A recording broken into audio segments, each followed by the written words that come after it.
And here's another. I mean, I hate to say it, the Jewish comedians are the best on the planet, and there was none greater than Seinfeld. Here he was this week. Have a listen. I have noticed that most of the guests are mostly white males of 22 episodes. Yeah, that you've let's had. get into that. No, but you take a look over here, Peter. What do you see? A lot of whiteys. What's going on here? Oh, this really pisses me off. But go ahead. It really pisses me off. People think it's the census or something. I mean, this has got to represent the actual pie chart of America. Who cares? It's just funny. You know, funny is the world that I live in. You're funny, I'm interested. You're not funny, I'm not interested. Okay. And I have no interest in gender or race or anything like that, but everyone else is kind of with their little calculating, is this the exact right mix? You know, I think that's, to me, it's anti-comedy. He's so great. Such a great comedian. Rita. And what he says is so true. Just about every new production you see, it's almost like you can see them ticking the boxes. Do we have a lesbian who might have some sort of a visible disability? Do we have a mixed-race couple? Do we? It's like they're just trying to...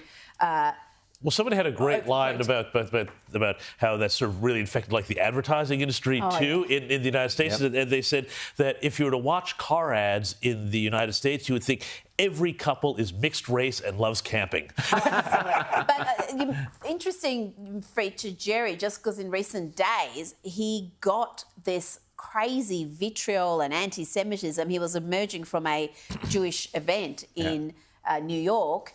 And they were calling him, saying he was guilty of genocide. I think they even called him a Nazi. The man's a Jewish.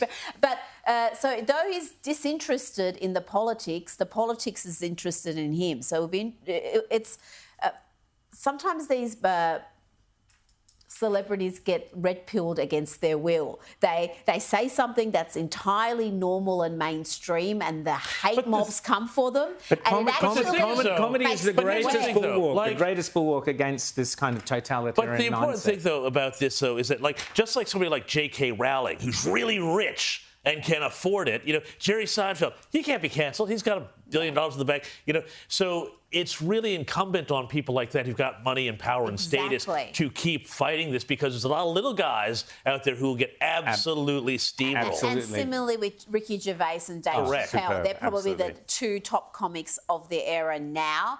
And they're almost too big to cancel. The mobs come for them, but they don't care. Comedy is the key. Comedy is the key to fighting this totalitarian mindset. Well done to those comedians. James, just quickly, Columbia University, the clown show carries on. I love this story. So at Columbia University Medical School, so one of the most prestigious medical schools in the country, if not the world, the chief DEI officer, a guy named Alade Ken, he has been accused, quite credibly it sounds like, of plagiarizing his doctoral thesis, including lifting 2 pages directly from Wikipedia on the topic of Afrocentric education.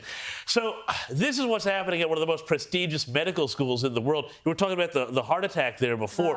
This is how they're training the doctors. I don't think you get that same treatment anymore. And some good news from the University of Florida. They've fired all of their DEI, diversity, equity, inclusion employees, saving millions and also saving themselves a lot of hassles they don't need. And saving themselves all those plagiarists.